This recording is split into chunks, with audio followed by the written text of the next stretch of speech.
And welcome to today's webinar, Coronavirus and Remote Work, What You Need to Know. All right, now for introductions. First, my name is Chad Scott, and I am a channel account executive with Sophos. I have some esteemed colleagues joining me today. First, Andrew Short, who is a channel sales engineer at Sophos. Hey, Andrew, thanks for joining us today. Thanks you, Chad. I'm the Channel SE for Indiana and Michigan. I help our customers understand our solutions, training our partner engineers as well at NetGain to install and support the same. Thank you. Perfect. Thanks for joining us today, Andrew.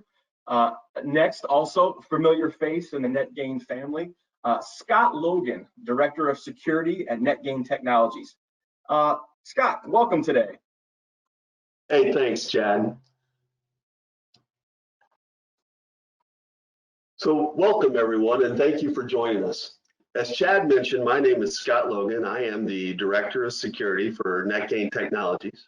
I am a CISSP, or Certified Information System Security Professional.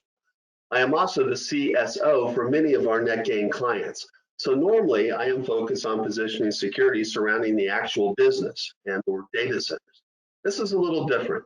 The coronavirus has put remote or at-home working at the top of everyone's minds. Whether you're already enabling remote working or you're developing a contingency plan in case you need to, this session is for you. We'll provide practical advice for IT teams to implement it, as well as give you some tips that you can pass on to your users for when they're working from home. And of course, the coronavirus is just one reason why people need to work from home. The tips we're providing will work well with any remote cause. That's right, Scott. Most organizations already allow some degree of remote working. And if you're on the IT team, you're probably used to preparing laptops for your staff to use remotely and setting up mobile phones, et cetera, with access to company data for salespeople on the road or anyone who works remotely. However, with the current coronavirus outbreak and the need to keep at-risk staff away from the office, that means that if you haven't already, you may soon and suddenly end up with a lot more staff working from home. It's vital to make sure that the precautions you're taking to protect the physical health of your staff don't create a threat to your cybersecurity health by opening you up to security risk. A user's home network and cybersecurity may never be as strict or provide the same level of protection and be as well thought out as your IT organization in the office. Nevertheless, there are some basics which, if done properly, provide a good level of protection for employees working remotely. To smaller businesses, the ability for ensuring employees can work remotely can be the difference between remaining in business and not being around after any form of quarantine or restrictions are lifted. One thing remains constant, that the bad guys are not going to take a break. In fact, they're going to take the opportunity and make an even bigger effort at a time when they believe IT administrators and businesses are distracted and they have one more emotional lever that they can use against us. So Chad, let's jump in. All right. Without further ado, we have 11 tips. Usually a top 10 list is top 10. We're going to top 11 today. Top 11 tips to share as best practices for remote working.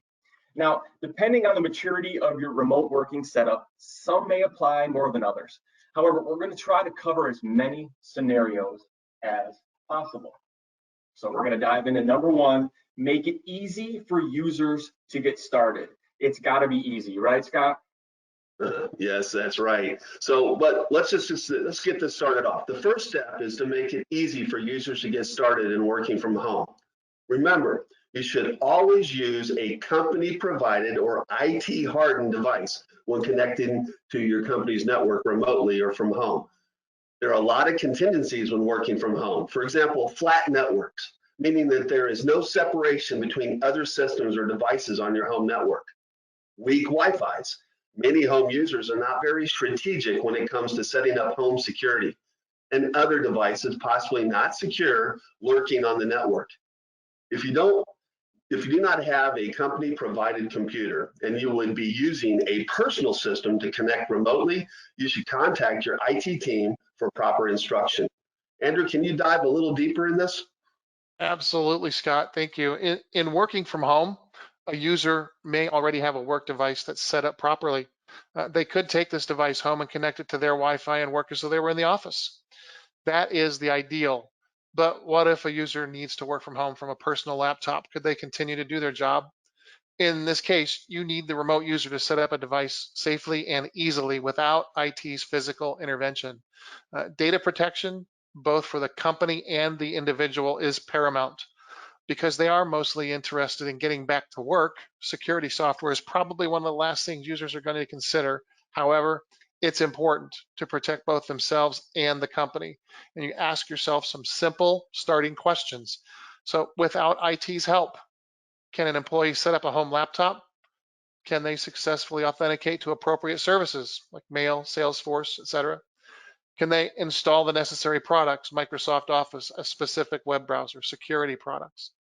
Look for products that offer an SSP or a self-service portal, if you will, that allows users to self-provision software and services.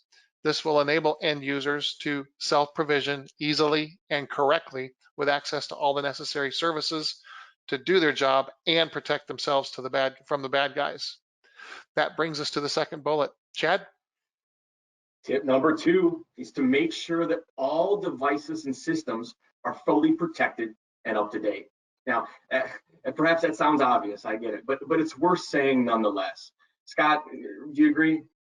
Absolutely. When people are working from home or from a public internet, it can be harder to provide support. Hey, they're working remotely, so they may not be online all the time. Maybe their home network is slow and they can't receive updates quickly or effectively. These issues may introduce new challenges. So while it's always important to make sure your devices and systems are up to date, it becomes more challenging when working from home. So let's get back to the basics. As security best practice, you should always keep your devices and operating systems up to date with the latest patches and versions. Windows, Mac OSs, iOS, and Android devices all have built-in auto update features. All updates should be set to be applied automatically, or at least continuously notify the user to apply patches. Wouldn't you agree, Andrew? Yes, yes, and yes. Applying the latest patches assures these devices are protected against the latest known vulnerabilities in those operating systems.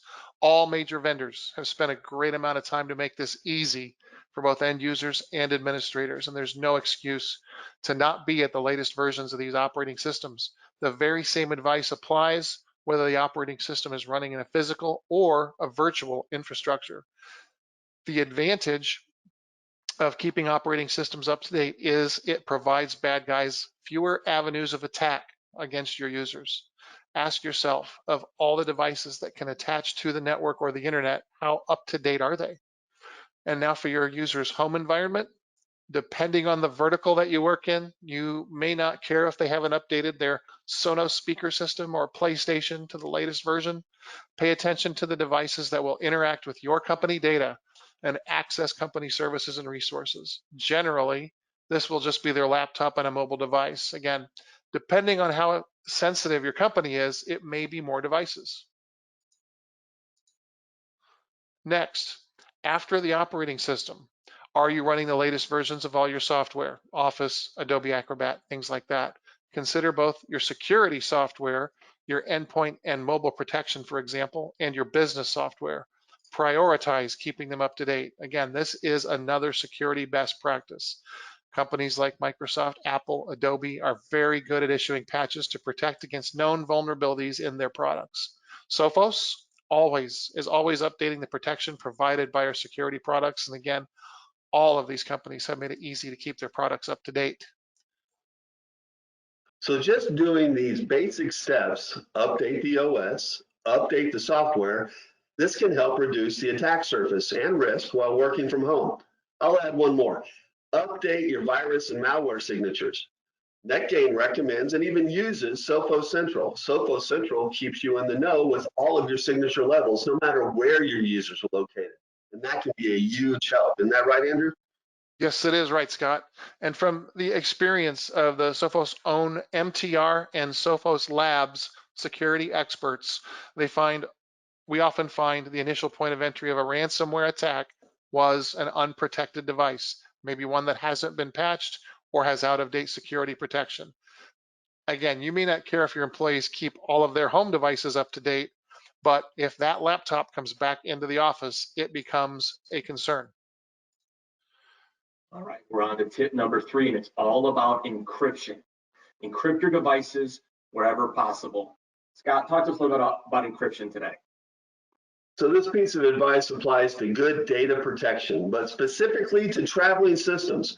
With many regulations regarding data privacy, data protection, it is always a good idea to encrypt your traveling devices, your laptops, your phones, your tablets, just in case they are lost, stolen, or compromised. Isn't that right, Andrew? Yes, that's right, Scott. The phones and the laptops your users are using when working remotely often give access to customer data and other sensitive information that needs to be protected. When people are out of the office, you open yourself up to greater risk of lost or stolen devices. People are more likely to leave devices behind or have them stolen from their cars or homes. The major operating systems, such as Windows, Mac OS, iOS, Android, all have a form of full disk encryption or full device encryption inbuilt, and that it is easily enabled. These forms of encryption help protect data at rest. You should also look to have an encryption management tool so that you can quickly address any issues and demonstrate that the device was encrypted and the data protected if the worst happens. If you can prove the data was protected, you'll minimize your risk of a data breach fine. And you should look into using MFA or multi-factor authentication to provide additional layers of security in the event that the worst happens. Yes, some of your users may complain that having the authentication is annoying, but it's a common security practice. You're right, Andrew. Some may complain, but it is necessary. So great tips there. We are on to number 4 now. 4th tip is to create a secure connection back to the office. Scott, you know a little bit about secure connections. Can you elaborate a bit for us, please? Sure, I'm all about security. And I doubt this is new to anyone, but it's worth the discussion. A virtual private network, or VPN technology, allows remote employees to connect to their main or primary network from wherever they're located. Once connected, a private tunnel is opened between an at-home system and the company's network. There are 2 primary benefits to this type of connection. The first is more of a friendly benefit. There's basically no new training required for the end user to work remotely. The system behaves normally. Applications work as expected. Shares are accessible. Productivity-wise, this is a bonus. A VPN also provides an added layer of protection while the employee is working remotely. All the data that parses the VPN tunnel is encrypted and protected in transit. As a part of your organization's overall IT plan, consider the following. When users are working remotely, they're often using a public or shared Wi-Fi, which can pose security risks. You should use a VPN, securely connect back to your office. This will ensure that even if the local network is not trusted, a secure, trusted connection back to the office can be established. Depending on the software and services your organization depends on, a VPN may not even be required. Many cloud-based services like Salesforce work the same whether you're working from the office or remotely. Outstanding, Scott. All right, everybody, we are out to our first polling question. It's time to get interactive. So our first polling question, with the majority of us working from home today, we want to know how you all are accessing your office files. So if you would, for me, please select one from one of the answers on your screen at this time, and then click submit. Outstanding. Now, Scott, we're going to jump to you while we get some answers in here. From your experience, what is the most common selection among these choices? I would say probably the VPN would be the more common selection for having a secure connection back to your main office. Although virtual desktop for enterprise level businesses is a very good element of having remote connectivity, because it doesn't matter what type of system that you're using to connect back to your office with, you're in a controlled environment within that virtual desktop. So that's a very good option as well. Remote desktop, as long as you're using the latest operating systems in association with remote desktop, that's good. Just remember, there's a lot of scripts out there, a lot of bots out there looking for port 3389 open on the edge, and if it finds it, it can introduce vulnerability into your network. Third-party applications, Please don't be using the free versions. Use enterprise or licensed versions of any types of application that you may be using for remote connectivity. But I'm going to put my hat on VPN. And you're a soothsayer. Great job. You are correct. It looks like the results are in, and the number one is indeed VPN. Boy, Scott, you know your environment. Great work. Thank you, everyone, for participating. There'll be more polls throughout the presentation, so we appreciate that. Now, we are going to dive right back into the countdown today, back to number 5. And number 5, the common way we're all communicating now, it's all about email, isn't it, Scott? Email. This is a topic that it really doesn't matter where the user is located. It can be at their company office or they're at home, but it's certainly worth mentioning that with people working from home, there will be a spike in malicious email activity. As a matter of fact, since the COVID-19 pandemic started, email attacks have increased 667%. And now, while working from home, your end user no longer has the luxury of simply walking over and speaking with someone in IT for assistance. Scott, it's absolutely worth mentioning. In fact, a recent cybersecurity survey where we surveyed 3,100 IT managers in 12 countries. Now, this was before the COVID outbreak.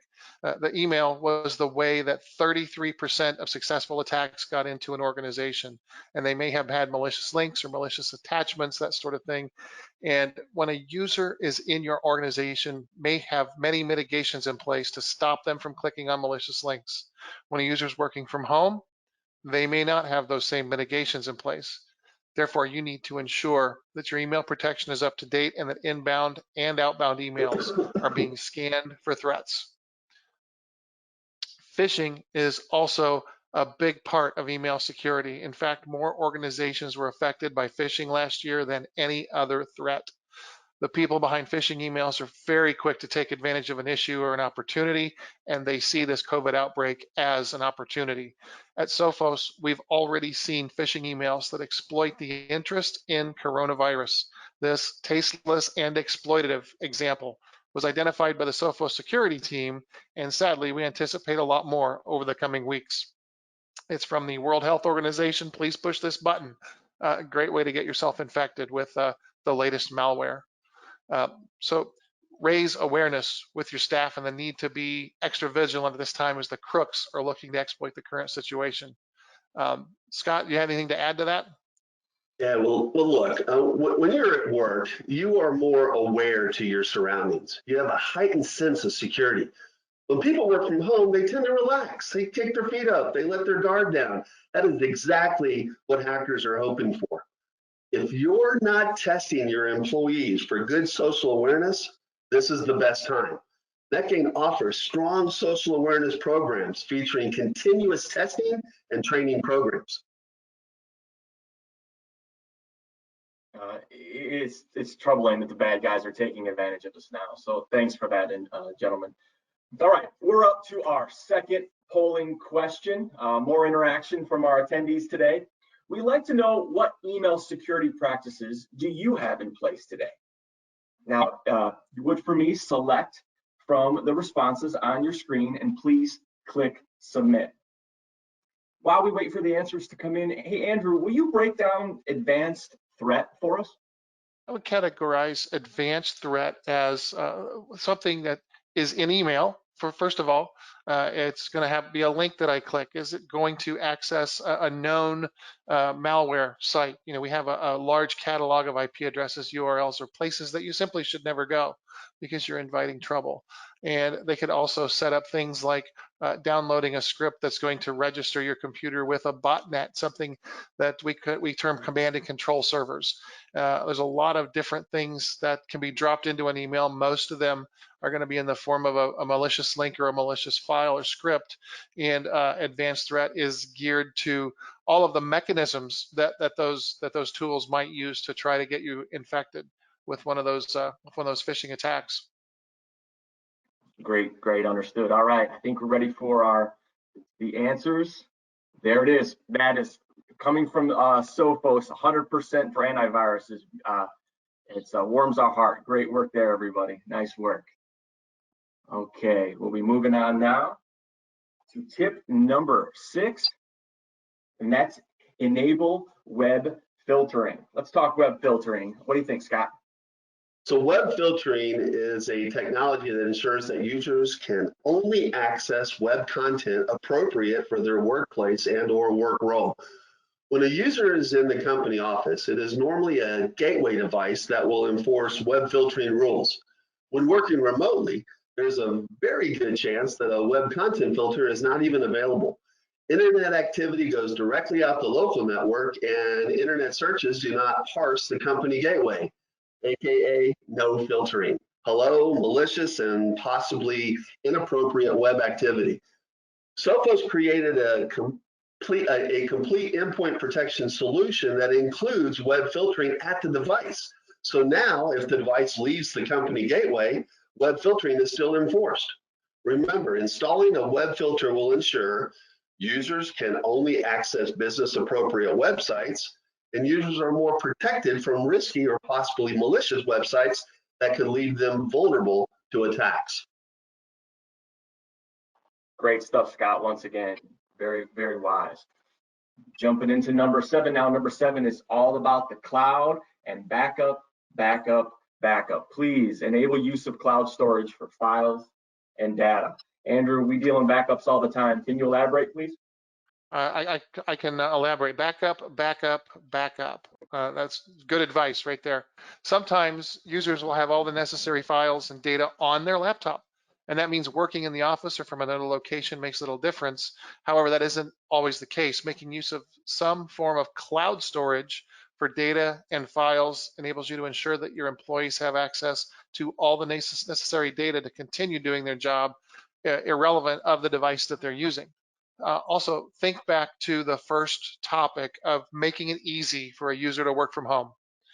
What happens if their laptop or mobile phones dies during this period? If you assume all data was on the device that's now gone, is that catastrophic, or is it simply not an issue? Could the employee easily access all of their data from a new device and continue working? Now, you may be thinking this isn't a security issue, and you're right in that the main benefit here is operational rather than security. With that said, your company files and data are in the cloud, and you still need to protect the data as if it was physically on the device. And this is where the topic of identity becomes important. Employees need to be able to successfully identify themselves in order to access that data stored in the cloud. Don't leave files and data in the cloud unprotected and accessible by anyone. At the very least, employees must successfully authenticate, and two-factor authentication, or MFA, or multi-factor authentication takes that even a step further. Excellent, Andrew. All right. Hey, Andrew, Scott, it was crazy. I went out to my driveway and I found just a thumb drive. I can't believe it. I just, a free thumb drive. That's excellent. Should I be worried? We're on to tip number 8, manage use of removable storage and other peripherals on corporate devices. Scott, what do you think I should do with that thumb drive? Chad, please throw that thumb drive away. Let's don't introduce new threats to our equipment. Peripheral devices like USB drives and other external devices can be a significant security risk. In a recent cybersecurity survey, over 3,000 IT managers were interviewed, and peripheral devices were responsible for 14% of the attacks on the organization. When an employee is working from home, there's a greater chance that they will attach an unknown or unprotected device into the remote system. See if you've heard this one before. Mom, Dad, I found a USB drive. Can you see what's on it? Or can you download a picture from my SD card? Most employees don't even consider this as a security risk, but nothing can be further from the truth. Plus, you have to remember, those systems may eventually come back into the office. Now, thanks to an infected USB drive, they may have a potential malicious type of software installed, like a keylogger or worse. Remember, NetGain offers Sophos Central, featuring complete endpoint protection. The platform includes peripheral or device control that can prevent USB or external device usage. Thanks, Scott. I threw away that thumb drive. I appreciate that help there. Thank you for that. All right. Brings us to our next polling question. We're going to hear again from our audience. We'd like to know, What level of endpoint protection do you currently have? Again, you may select multiple responses to this question and then please click submit. While we're gaining the answers here, Scott, in your experience, what gaps do organizations typically have in this area? Normally, application whitelisting, this is the ability to actually control what applications can and cannot run on a system. That is probably a large gap that I recognize a lot in looking at security that's imposed on endpoints. Antivirus is usually a very good standard. Of course, if you're just hanging your hat on antivirus, you're making a big mistake. You need much more control than that at your endpoints. Advanced threat may be another one that's outside the box for a lot of users. Certainly a malware detection, but a good anti or advanced threat protection platform can recognize threats like ransomware and prevent it from ever reaching the systems. And so I would gonna say that application whitelisting is probably the most common gap, but antivirus is probably the most in place. We're going to get the answers up on the board. You did it again, Scott. You absolutely did it again. Application whitelisting is the least. So you know your stuff. Great to see 100% antivirus and web filtering at 85%. That's great to see. But Scott, you're kind of calling these. So great work once again. All right, back to our countdown into number 9. We're going to be focusing on our mobile devices. Scott, let's jump into the world of mobile. So this is related back to point number 2, ensuring devices are up to date, and number 3, encrypted devices. How are those helpful, Andrew? Well, it's all tied in. The increase in home working will likely see far more people using their mobile devices for work, and you need to protect those devices against malware and manage them in the event of loss or theft. Starting with malware, 10% of the threats that we've seen are discovered on a mobile device. Deploy malware protection on mobile devices, and that's a great step to stopping these threats. Taking it further, the IT administrator can also restrict applications that can be installed on the device and even restrict the mobile device to only download applications from recognized and approved app stores.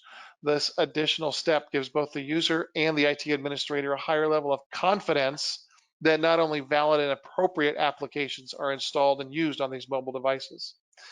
As we've seen, with people out of the office, there may be a greater potential for the device to be lost or stolen. So mobile device management allows you to remotely lock, wipe, or locate the device. Yes, you may have physically lost the device. However, if it's locked or wiped, then it's not useful to the thief and no company data can be accessed, or it's no longer on the device. So what's the data that's on the device is usually worth a lot more than the device itself. What we used to call an MDM is now what we call a UEM, a Unified Endpoint Management Solution for mobile devices is the key here, enabling you to secure and manage the corporate devices remotely. Yeah, UEM is a key product right now. Very good, Andrew. All right. Another polling question. So we're going to hear in a remote working environment, mobile devices, policies, they're very important. So audience, we need to know, do you have a mobile device policy in place? So we've got some, obviously some or both or no policy at all. Scott, can you explain why mobile device management is so important, especially now? Well, Andrew summed it up perfectly in the amount of protection that a mobile device management solution can deliver. Having a single pane of glass that you can view across your devices, to be able to track your devices, to be able to remotely wipe those devices is incredibly powerful and certainly important in a remote access environment. But in direct relationship to the question, mobile device policy, you should certainly be managing a policy that manages the phones that are provided by the company and what the users can and cannot do with those devices. But also you should have a bring your own device policy so that devices that are not provided by the company also are managed in a policy so that the expectation by the user of what they can, once again, do in the environment with those devices is under some form of protection or control. I'm hoping that users are selecting number 3, both. All right, well, let's see from the answers. Great hope. You got it. 60%, the majority of you are choosing both or deploying both. That's wonderful to hear.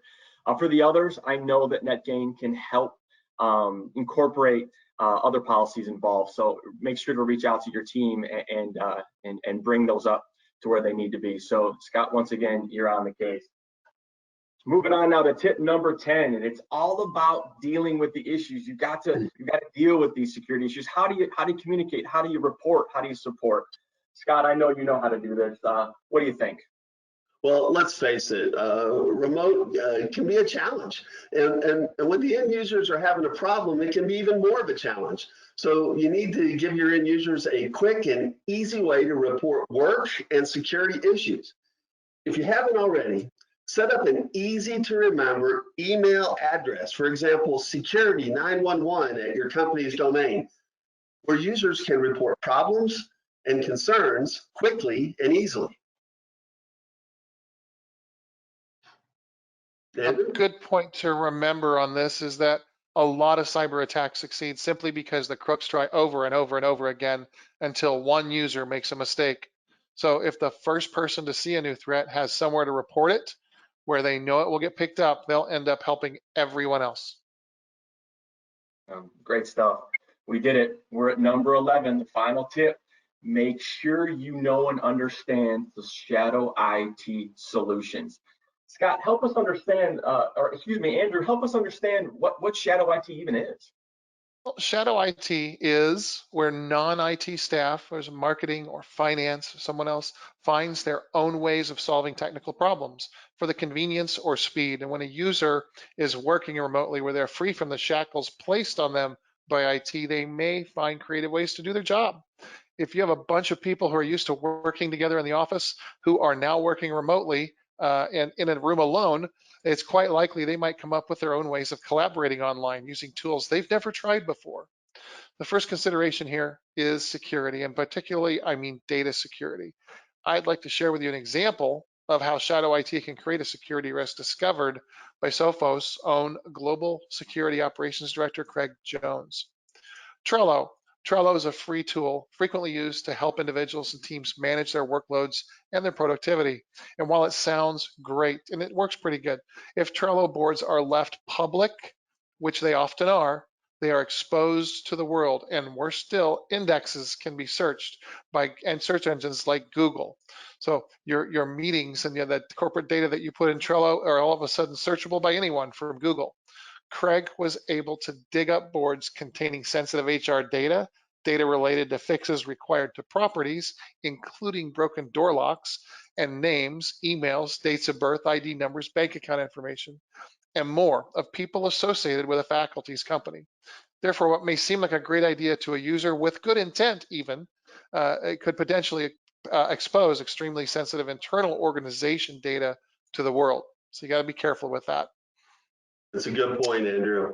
There's another side to shadow IT, though. When someone has a great idea and it turns out to be a real success for the business, wait, how's that a problem?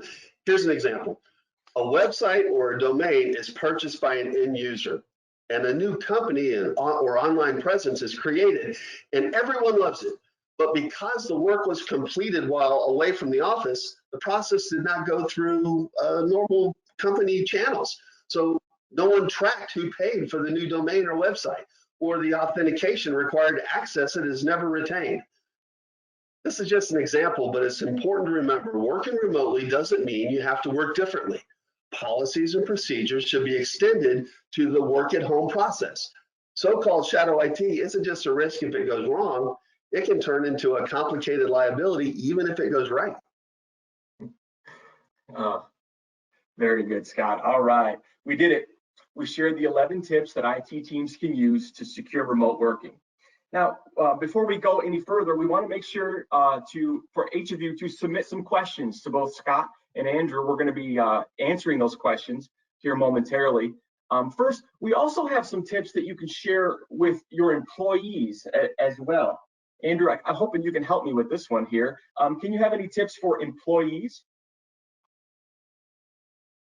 Yes, sir. We had a list of 11 for you, and we've got a list of 6 for your employees, things that they should do. Number 1, simply change the default passwords on your home Wi-Fi routers.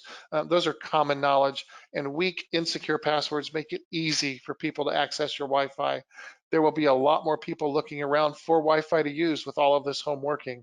I know critical information is going to be out there, and if I'm a crook, I'm going to go look for it. Number 2, we need you to use strong and different passwords on every account and every device. This will severely limit the hacker's ability to access multiple accounts. In fact, I use an application called LastPass, which is going to create a very long, very ugly, and unique password for every website that I visit, and I don't even have to remember that password. In most cases, I don't ever even have to look at the password. So it's a tool that I use for that. And number 3 is update all of your devices, applications, and operating systems and keep them up to date. They share a network with your work devices and they pose a threat if not sufficiently protected. And frankly, you should do it to protect yourself anyway. It's not just about the work, it's about your own personal environment. So number 4 is disable the Wi-Fi protected setup on a home broadband router, as it's known to be insecure. The WPS PIN codes are susceptible to brute force hacking methods. That's the easy button on your wireless router. It's very easy to hook up a wireless device when you push that button and it goes and looks for it. It's also an unsecure way of doing it, and there's a more proper, secure way of doing that. So just don't use WPS. Number 5, ensure no one is watching you or shoulder surfing as you enter your work passwords. Be extra vigilant when working in public areas like cafes, etc. Personal example here. One time caught my 13-year-old daughter using my work laptop and I didn't log her into it. And I said, well, what are you doing? And she goes, oh, I know your password. I watched you type it. And I was just shocked because I thought I had a sufficiently a complicated password, and obviously I did not. So the last one is number 6, ensure that no one has access to your work device when you're not present. Lock your machine. In Windows, it's as easy as Windows L, and that locks your machine, whether or not you're in front of it. It's just if you're going to go to answer the door, because kids are often very quick to jump on an unlocked device. So just protect it like the precious resource that it is. So if you take away anything from this presentation, this is probably the slide that you want. Take a screenshot, photo it, print it out, just so you have a list of these tips. Now, I'm not going to read every single one of these back to you again. We've already gone through it, but I want to touch on a few of them just real quick. Number 3, encrypt devices where possible. Certainly a good lesson there about device encryption, but let me add this. Don't leave devices in cars, and lock your homes or simply lock your home office if you have one. Number 5, scan and secure email. We've talked about being diligent with email. Look, if you don't know the sender or you're not expecting the email, just don't open it. Number 8, manage the use of removable storage like USB devices. Along with being smart with simple USB devices, let's do this. Don't let anyone, family members included, use your company computer. Just saying, it's good protection. You don't know what they're going to do on that device, so make sure you keep only you utilizing company provided computers. We shared a number of great tips to help you protect your cybersecurity health while working remotely. We hope you found it useful and that everyone has learned something to take home with them. We're going to be tabulating some of the questions that have come in from our attendees to Andrew and Scott. So we'll be going to this poll and answering some questions. Let's start with our first question. Scott, I think this one could be for you. You mentioned the safety associated with using a VPN, but what if we don't have a VPN connection available? What do you recommend if you're working remotely? That's a really good question, and it's certainly a challenge for remote workers if a VPN presence isn't available for a business.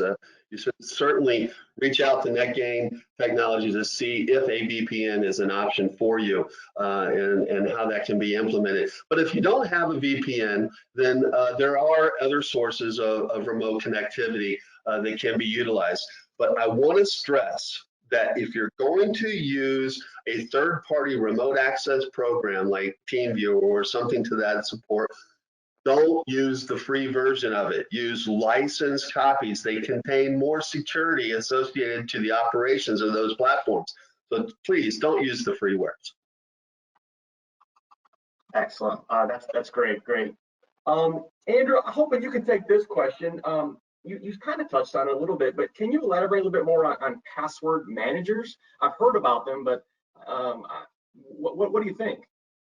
I can talk through some of the two that I've used in my experience. One was KeepPass, and it was file based, and I always had a file on my laptop. And the goal is I want to have a complex password and a unique complex password for every site that I visit.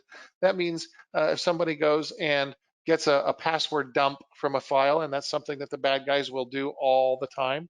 And they will get maybe my email address and they'll get my password from that. It means they can't go to, for instance, if they did that at eBay, they couldn't go and use that same credentials at Amazon and get into my account. I think it's worth mentioning that MFA, multi-factor authentication, can strengthen that even more. But the goal is have a sufficiently long, very complicated password. And these systems, LastPass as well as KeepPass, will generate a password for you. So in a lot of cases, I've never even seen the password that I'm using to access a particular website, because it will automatically copy it to the clipboard and paste it into the web page as I surf. So I've got these password systems that allow me to you can imagine the alternative would be to scribble it down or have them in an Excel notebook somewhere, all of these ugly passwords, but it does it automatically for me. And I switched from KeepPass to LastPass because LastPass is cloud friendly, and I can use the same password database on all my devices. All right, I've got a LastPass on my to-do list today, Andrew. Thank you so much. All right, very good. Hey, this question, Scott, can you take this one for me? Can you elaborate a little bit on MFA or multi-factor authentication? We touched on a little bit, but can you expand a little bit for me?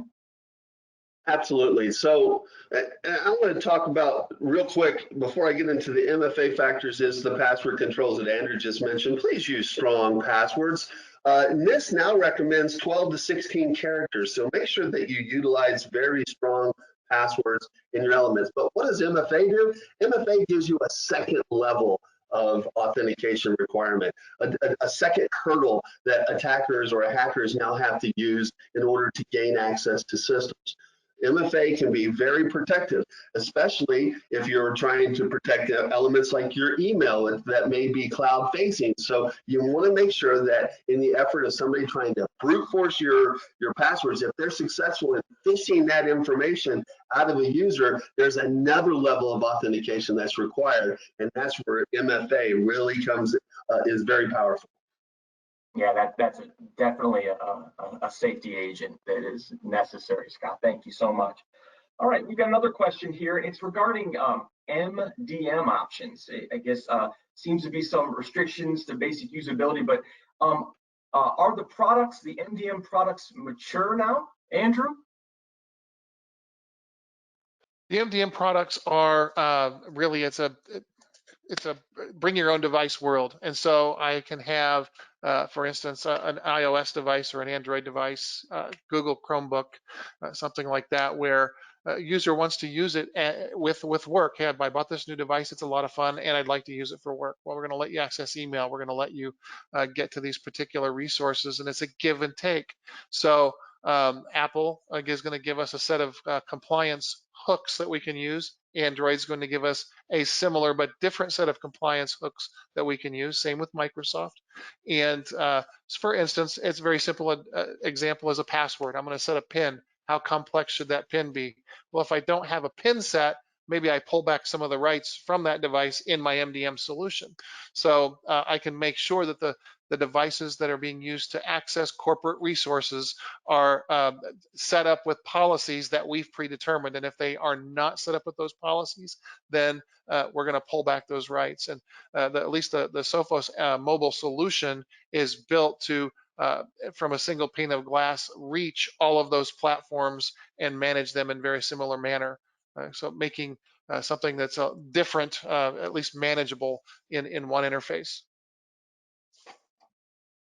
Yep, manageable in one interface. That's the name of the game, and that's something we can provide for you. So that's wonderful. All right, I think we've got the poll answers. We've got all of our questions answered. All right. So Andrew, Scott, thank you so much for your time and energies today. And attendees, thank you for joining us today for the Coronavirus and Remote Work, What You Need to Know. Hey, if you have any other questions, please contact your NetGain Technologies representative. On behalf of Sophos, NetGain Technologies, and our presenters, we can't thank you enough for joining us today. Have a great rest of your day. Be safe out there, and we'll talk again soon. Thank you, everyone.